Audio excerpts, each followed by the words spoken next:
Now we review Heart of Stone. Oh, that just sounds sad. Alright, ladies and gentlemen, I am Richard. This is Richard's channel. I have seen Heart of Stone with Gal Gadot. I think it's Gadot. I mean, I've heard it both ways, but Waiting for Gadot is spelled the same way as Gal's last name, so maybe it's Gal Gadot and maybe it's Gal Gadot. In French, which the name is French, it should be Gal Gadot, but she's Israeli. Anyway, for every 1,000 subscribers I do purchase one of these bracelets from the company 4Ocean. 4Ocean pulls upon treasure of the ocean every time I do that. I say that in every video. Comment, like, and subscribe. We will have a cleaner world for you and for me. Anyway, so Gal Gadot is playing James Bond. And she is Agent Stone, pretending to be a not badass agent infiltrating the spyness of England, when she is in reality the ultimate badass agent working for a company that has a supercomputer called the Heart. Okay? This is where you get Heart of Stone. And then James Bondiness ensues. It's James Bondiness being portrayed by Gal Gadot. And Gal, I mean, I love Gal Gadot. She is a beautiful woman, has an incredible body, and the most stoic acting style I have ever seen.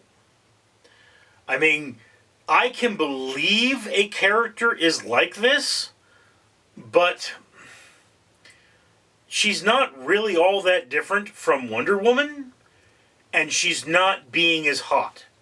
There are sort of flashes of hotness for Gal in this movie. I mean, there is a scene where she's in a swimsuit. You don't see much of it, so if you came to this film to see Gal Gadot, you're going to be disappointed, because there's not enough Gal Gadot in this movie. Also, James Bond, as a character, needs to kind of ooze charisma.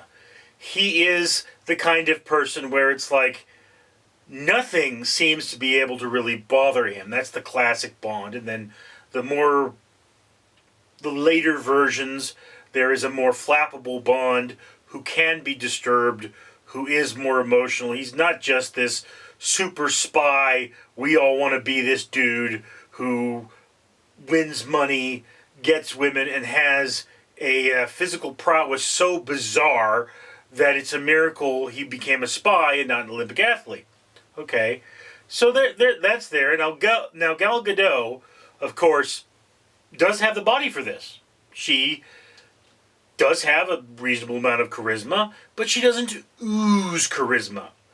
I don't look at Gal Gadot necessarily and think, wow.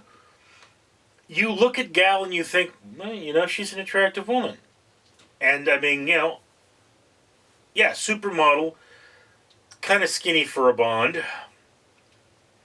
And, you know, this is a movie where you've taken the Bond girl and made her the hero, which is a good thing.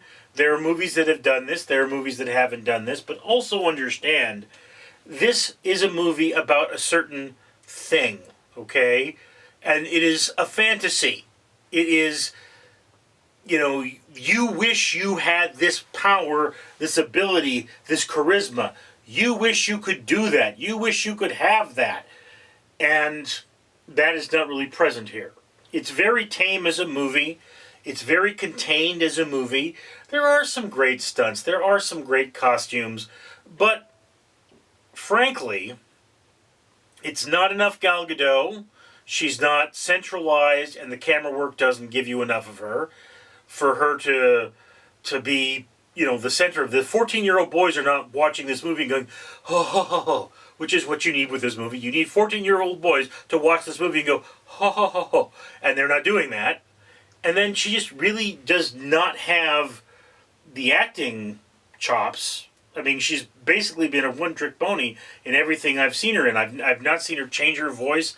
I've not seen her become a very different character from who she's been. She's still a credible badass who could kick the crap out of anyone. And, you know, that's one-dimensional. she's shown to be a character with feelings in this. I just don't think they go deep enough. Anyway, so it belongs low on your watch list. It is not a particularly good film. It is not a particularly bad film. It is just a film. It is what it is. It is a bologna sandwich. And much as I love bologna sandwiches, I do not think of them as incredible pieces of food unless you add mustard and greens and things like that, and those are not present here. So this is a plain bologna sandwich that is bologna and white bread. Okay? But that's just my opinion. I'd love to hear yours down in the comments below. I'm Richard. Hi everyone, I'm Peppermint from iHeartCats.com reminding you to comment, like, and subscribe. And if you want to help shelter cats and adopt cats like me and feed cats who don't have a home this Christmas, you can go to iHeartCats.com and buy something like me and it'll be fun!